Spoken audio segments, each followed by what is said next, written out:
എനിക്കൊരു 50-ൽ കൂടുതൽ ഫോൺ കളക്ഷനുണ്ട്.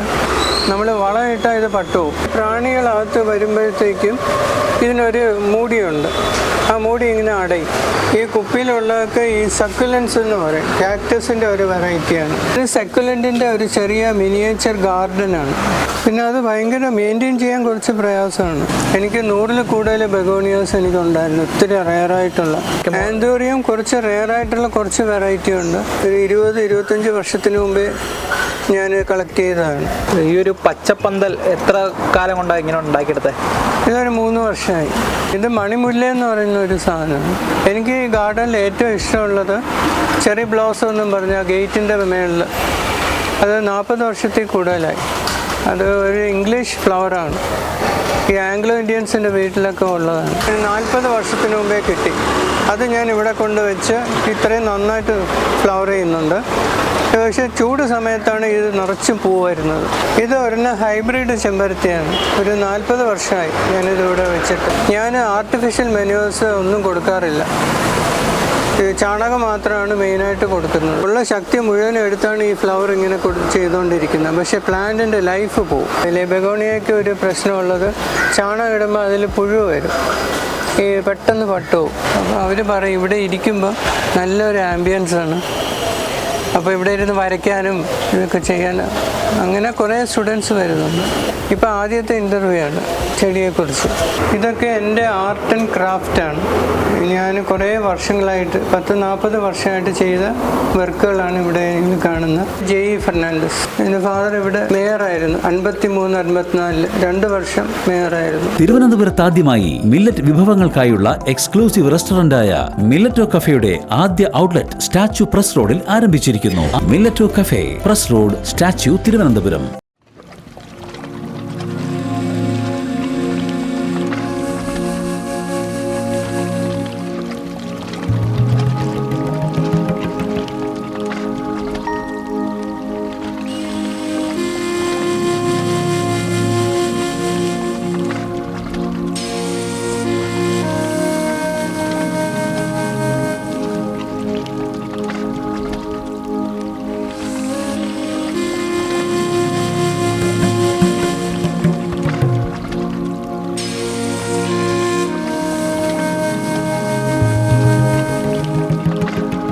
എൻ്റെ പേര് ജോർജ് ഫെർണാണ്ടസ് എന്നാണ്.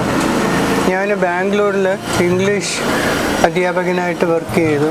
അവിടെ നിന്ന് 89-ൽ ഞാനിങ്ങനെ തിരുവനന്തപുരത്ത് വന്നു.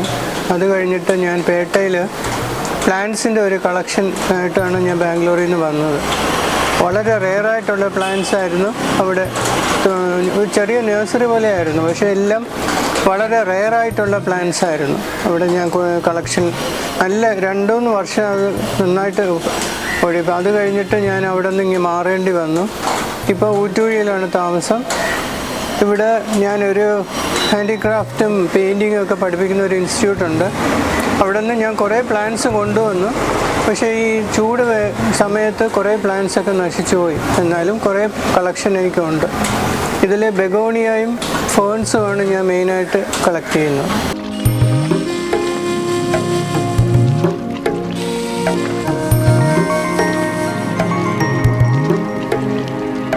ഇതൊക്കെ ഫേണിൻ്റെ കളക്ഷനാണ്. എനിക്കൊരു 50-ൽ കൂടുതൽ ഫേൺ കളക്ഷനുണ്ട്. ഞാനത് ഓൺലൈനായിട്ടും ചില നഴ്സറിയിലൊക്കെ പോയി കളക്ട് ചെയ്യാറുണ്ട്. റെയറായിട്ടുള്ള കുറേ ഫേൺസ് ഉണ്ട്. പിന്നെ അത് വളർത്തിയെടുക്കാൻ കുറച്ച് ബുദ്ധിമുട്ടുണ്ടെന്നേ ഉള്ളൂ. ഹൈബ്രിഡ് ആയതുകൊണ്ട് ഈ ഓർഡിനറി ഫേൺസ് പോലെ അത് നിൽക്കത്തില്ല. അത് വളരെ കെയർ ഉണ്ടെങ്കിലേ അത് മുന്നോട്ട് കൊണ്ടുപോകാൻ പറ്റത്തുള്ളൂ.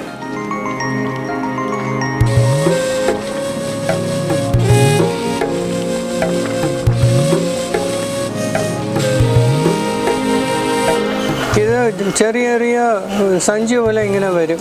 ഇത് വേറെ വെറൈറ്റി, ഇത് വേറെ 3 വെറൈറ്റി ഉണ്ട്. അത് ഈ ചൂട് സമയം വന്നപ്പോഴത്തേക്ക് ഇപ്പോൾ ആ ബാഗുകൾ വരുന്നില്ല.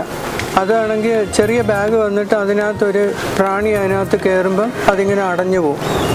അടഞ്ഞു പോയിട്ട് അതിൽ നിന്ന് ഒരു ആസിഡ് അതിനകത്ത് തന്നെ ഒരു ലിക്വിഡ് അത് പ്രൊപ്പഗേറ്റ് ചെയ്തിട്ട് ഈ പ്രാണിയുടെ അതിൽ ഡിസോൾവ് ചെയ്തിട്ട് അതിൻ്റെ ജ്യൂസാണ് ഇത് കുടിച്ച് വളരുന്നത്. നമ്മൾ വളമിട്ടാൽ ഇത് പട്ടുപോകും. എനിക്ക് കുറേ വർഷങ്ങളായിട്ട് ഈ 3 പ്ലാന്റും ഉണ്ട്. ഈ ചൂട് സമയം വന്നപ്പോൾ അതിൻ്റെ ബാഗ്സ് ഇപ്പം വരുന്നില്ല, വളം എടുത്തില്ല. ഈ പ്രാണികളകത്ത് വരുമ്പോഴത്തേക്കും ഇതിനൊരു മൂടിയുണ്ട്, ആ മൂടി ഇങ്ങനെ അടയും.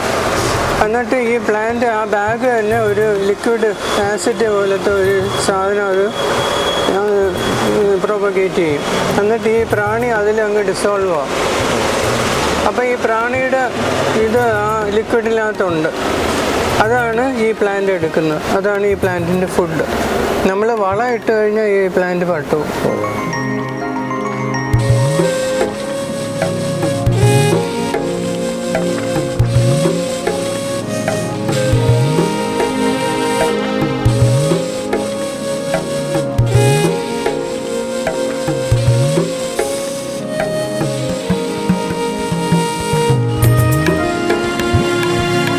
കുപ്പിയിലുള്ളതൊക്കെ ഈ സക്കുലൻസ് എന്ന് പറയും, കാക്ടസിൻ്റെ ഒരു വെറൈറ്റിയാണ്.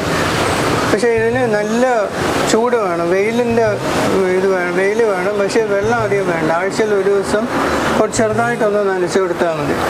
പക്ഷേ ഈ വെയിൽ കിട്ടാൻ വേണ്ടി ഞാനിങ്ങനെ ബൗളിനകത്ത്, ഗ്ലാസ് ബൗളിനകത്ത് വെക്കാറുണ്ട്. ഇപ്പം കുറേ വർഷമായി അത് നല്ല ഹെൽത്തി ആയിട്ട് വളരുന്നുണ്ട്.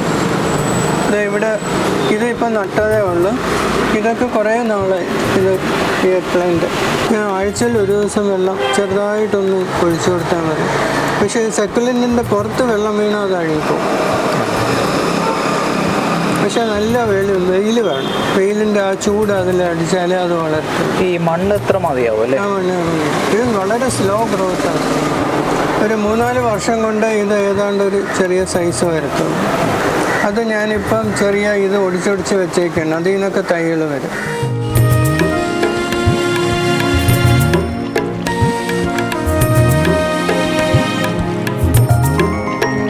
സക്കുലൻറ്റിൻ്റെ ഒരു ചെറിയ മിനിയേച്ചർ ഗാർഡനാണ്. ഇതിപ്പം കുറേ നാളായി. ഇതിൽ വെയിലടിക്കുന്നുണ്ട്, പക്ഷെ വെള്ളം അകത്തോട്ട് പോകാത്തതുകൊണ്ട് ഇത് നന്നായിട്ട് വളരുന്നുണ്ട്.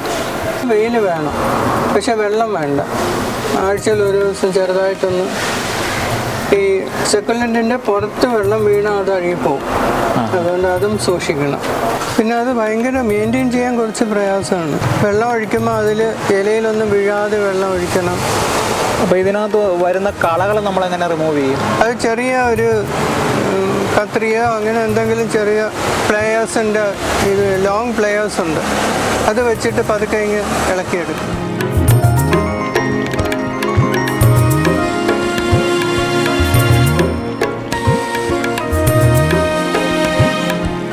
ഇതിനകത്ത് ഉള്ളത് മുഴുവനും ബെഗോണിയയുടെ കളക്ഷനാണ്.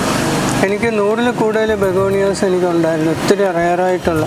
പക്ഷേ ഈ ചൂട് സമയം വന്നപ്പോൾ ബെഗോണിയയ്ക്കും വളരെ കെയർ വേണം. ഇപ്പോഴത്തേക്ക് മിക്കവാറും ഹൈബ്രിഡ് ബെഗോണിയാസാണ്. അതിൽ പകുതിയിൽ കൂടുതൽ പോയി. ഇപ്പോൾ ഒരു 10-30 വെറൈറ്റി ബെഗോണിയാസ് ഇപ്പോൾ എൻ്റെ കയ്യിലുള്ളൂ. അത് മെയിൻറ്റെയിൻ ചെയ്യാൻ കുറച്ച് ബുദ്ധിമുട്ടാണ്, അത് കെയർ വേണം. ഇതാണ് ആ ബെഗോണിയ കളക്ഷന്. പിന്നെ കുറേ ഹാങ്ങിങ് പ്ലാന്റ്സ് ഉണ്ട്, ഫിറ്റോണിയയും അങ്ങനെയൊക്കെയുള്ള. ഇതിനൊന്നും വലിയ കെയർ വേണ്ട, അത് തന്നെ നിന്നോളാം.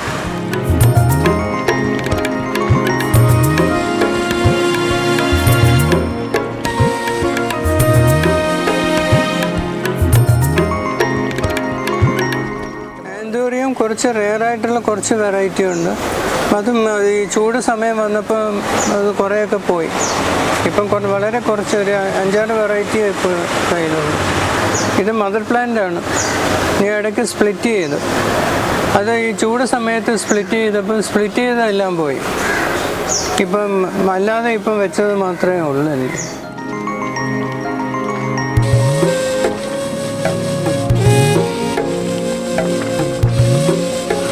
ഇത് ഫെനോപ്സിസ് ഒരു 4 വെറൈറ്റി എൻ്റെ കയ്യിലുണ്ട് ഇപ്പോഴും.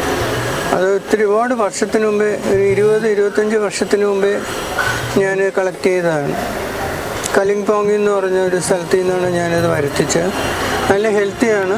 ഇത് ഒക്ടോബർ-നവംബറിലാണ് ഇത് ഫ്ലവർ ചെയ്യുന്നത്. ഒക്ടോബർ, നവംബർ, ഡിസംബർ, മഞ്ഞ് സമയത്ത്. ഡിസംബറിൽ നല്ല ഫ്ലവറിങ് ആണ്, നന്നായിട്ട് ഫ്ലവർ ചെയ്യും.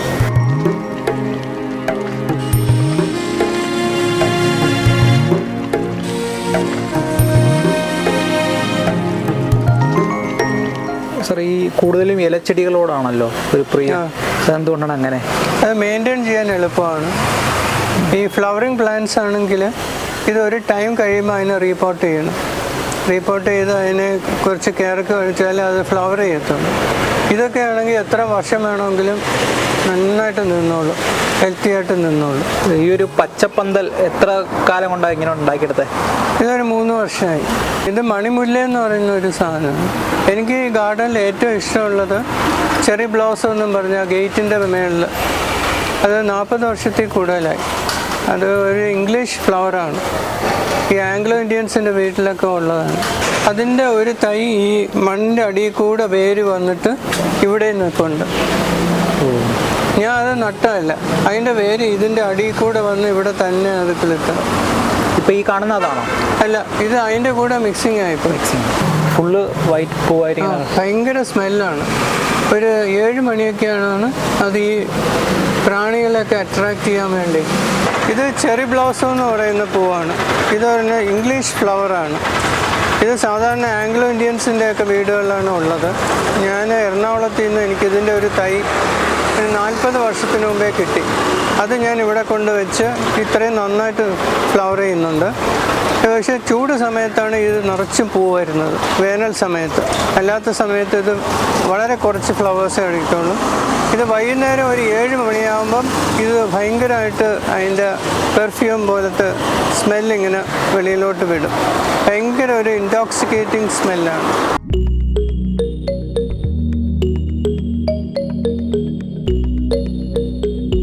ഇത് ഒരെണ്ണം ഹൈബ്രിഡ് ചെമ്പരത്തിയാണ്. ഒരു 40 വർഷമായി ഞാനിതിവിടെ വെച്ചിട്ട്. ഇപ്പോഴും ഫ്ലവറാണ്. പക്ഷേ സൈസില്ല, ചെറിയ ഫ്ലവേഴ്സാണ്. പക്ഷേ ഏത് സമയത്ത് ഇങ്ങനെ ഫ്ലവറിങ് ചെയ്യുന്നവരുണ്ട്. ഏഞ്ചൽസ് ട്രംപറ്റ് എന്ന് പറയും. ഈ മാലാഖമാരുടെ ട്രംപറ്റ് പോലത്തെ ഇങ്ങനെ നീണ്ടു വന്നിട്ട് ഇങ്ങനെ ഫ്ലവർ ചെയ്യുന്നു. അതിപ്പോൾ മഴ സമയമാണ് ഫ്ലവർ ഇല്ലാത്തത്, അല്ലെങ്കിൽ എപ്പോഴും ഫ്ലവർ കാണും. എൻ്റെ കയ്യിൽ കുറേ ഓർക്കിഡ്സ് ഉണ്ട്. ഒരു 10, 15, 20 വെറൈറ്റി ഓർക്കിഡ്സ് ഉണ്ട്. പക്ഷേ അത് ഫ്ലവറിങ് വളരെ സ്ലോ ആണ്. ഞാൻ ആർട്ടിഫിഷ്യൽ മെന്യൂസ് ഒന്നും കൊടുക്കാറില്ല. ചാണകം മാത്രമാണ് മെയിനായിട്ട് കൊടുക്കുന്നത്. അതുകൊണ്ട് ഈ ഫ്ലവർ വളരെ റെയറായിട്ട് ഫ്ലവർ പിടിക്കാറുള്ളൂ. നമുക്ക് ഭയങ്കരമായിട്ട് ഫ്ലവറിങ് ഇത് വേണമെങ്കിൽ ആർട്ടിഫിഷ്യൽ മെനുവേഴ്സ് ഒരുപാട് അവൈലബിൾ ആണ്. പക്ഷേ അത് കൊടുക്കുകയാണെങ്കിൽ ഈ പ്ലാന്റിൻ്റെ ലൈഫ് പകുതിയിലും കുറയും. അതിൻ്റെ ഉള്ള ശക്തി മുഴുവനും എടുത്താണ് ഈ ഫ്ലവർ ഇങ്ങനെ ചെയ്തുകൊണ്ടിരിക്കുന്നത്. പക്ഷേ പ്ലാന്റിൻ്റെ ലൈഫ് പോവും. ഇതിൽ ഫ്ലവർ ചെയ്യും. ഇത് ഫ്ലവർ ചെയ്ത വെറൈറ്റിയാണ്. ഇത് ഫ്ലവറിങ് കഴിഞ്ഞു. ഇതിൽ നിറച്ചും ചെറിയ ചെറിയ വെള്ളപ്പൂക്കൾ വരും.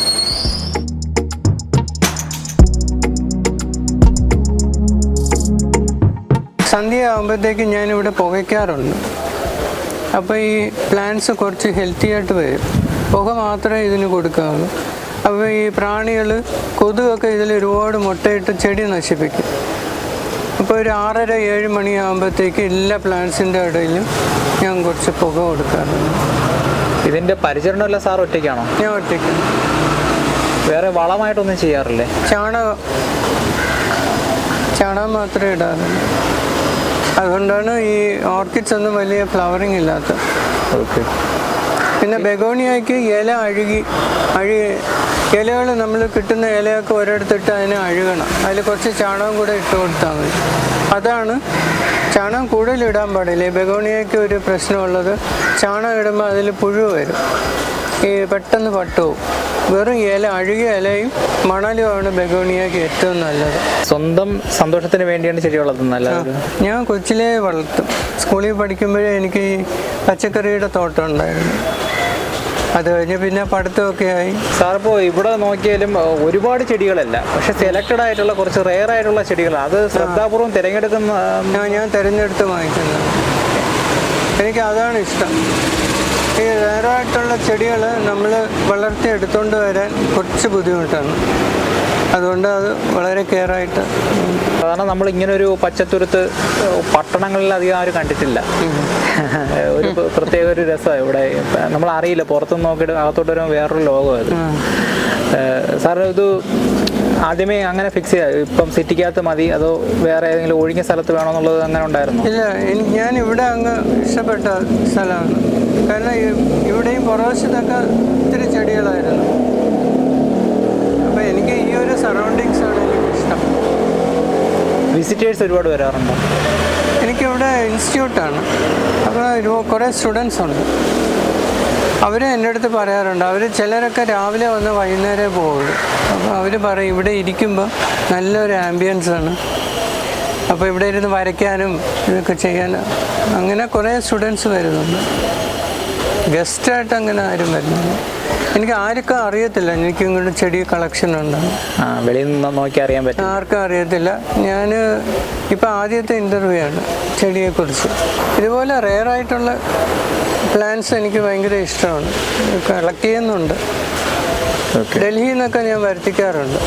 ചെടിയെ സ്നേഹിക്കുന്ന ആൾക്കാരോട്, ഇപ്പം ഒരു പൂന്തോട്ടം ഗാർഡനിങ് തുടങ്ങാൻ ആഗ്രഹിക്കുന്ന ആൾക്കാരോട് ഒരു ടിപ്സ് എന്ന നിലയിൽ സാറിന് എന്താണ് പറയാനുള്ളത്? അവർക്ക് മെയിനായിട്ട് പറയാനുള്ളത് റെയർ പ്ലാന്റ്സിൽ തുടങ്ങരുത്. കാരണം റെയർ പ്ലാന്റ്സ് അത് മെയിൻറ്റെയിൻ ചെയ്യാൻ കുറച്ച് ബുദ്ധിമുട്ടാണ്. സാധാരണ പ്ലാന്റ്സിൽ നിന്ന് തുടങ്ങണം. കുറച്ച് ഫ്ലവറിങ് പ്ലാന്റ്സും കുറച്ച് ലീഫ് പ്ലാന്റ്സും ഒക്കെ വെച്ചിട്ട് സ്വന്തമായിട്ട് മെയിൻറ്റെയിൻ ചെയ്ത് കൊണ്ടുപോകാനായിട്ട് പഠിക്കണം. പിന്നെ ഓവർ മെനുവറിങ് വെച്ചാൽ ചെടി നശിച്ചേ പോവുള്ളൂ. ഇപ്പോഴത്തെ പലർക്കും ഭയങ്കര പ്ലാന്റ്സ് വെച്ച് കഴിഞ്ഞാൽ നിറച്ചും പൂക്കൾ വേണം. അത് ഓവറായിട്ട് ഈ ഒരുപാട് കെമിക്കൽസ് ഇപ്പം കിട്ടുന്നുണ്ട്. അപ്പോൾ അതൊക്കെ ഇട്ട് കഴിഞ്ഞാൽ ചെടിയുടെ ലൈഫ് പോകത്തേ ഉള്ളൂ. പൂക്കൾ ചിലപ്പോൾ ആദ്യം കുറേ നിൽക്കും. അപ്പം സാധാരണ ഇപ്പം ഗാർഡൻ തുടങ്ങുന്നവർക്ക് സിമ്പിളായിട്ടുള്ള പ്ലാന്റ്സ് അവൈലബിൾ ആണ്, അതിന് തുടങ്ങുന്നതാണ് ഏറ്റവും നല്ലത്.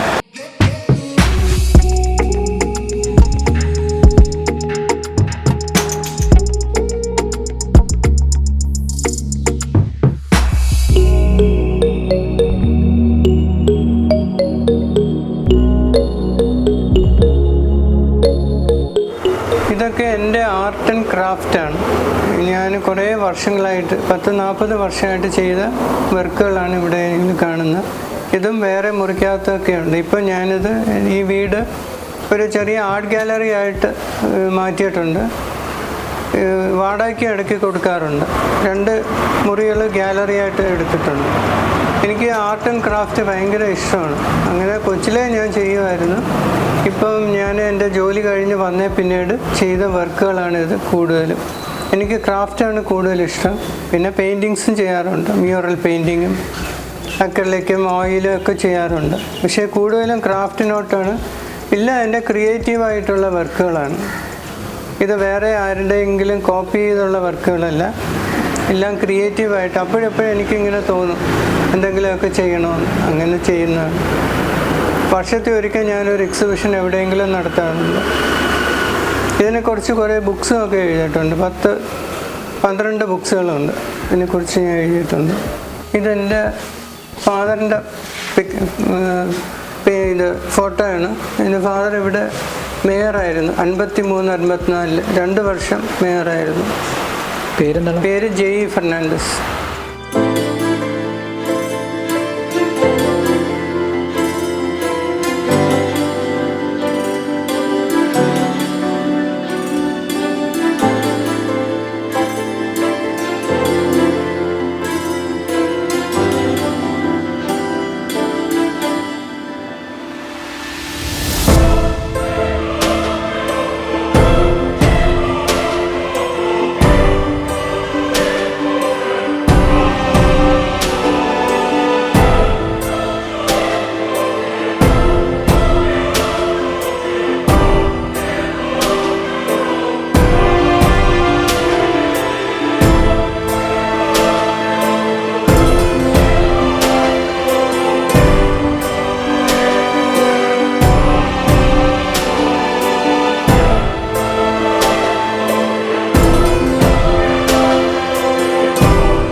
തിരുവനന്തപുരത്ത് ആദ്യമായി മില്ലറ്റ് വിഭവങ്ങൾക്കായുള്ള എക്സ്ക്ലൂസീവ് റെസ്റ്റോറന്റായ മില്ലറ്റോ കഫേയുടെ ആദ്യ ഔട്ട്ലെറ്റ് സ്റ്റാച്യു പ്രസ് റോഡിൽ ആരംഭിച്ചിരിക്കുന്നു. Milleto cafe, press road, statue, Thiruvananthapuram.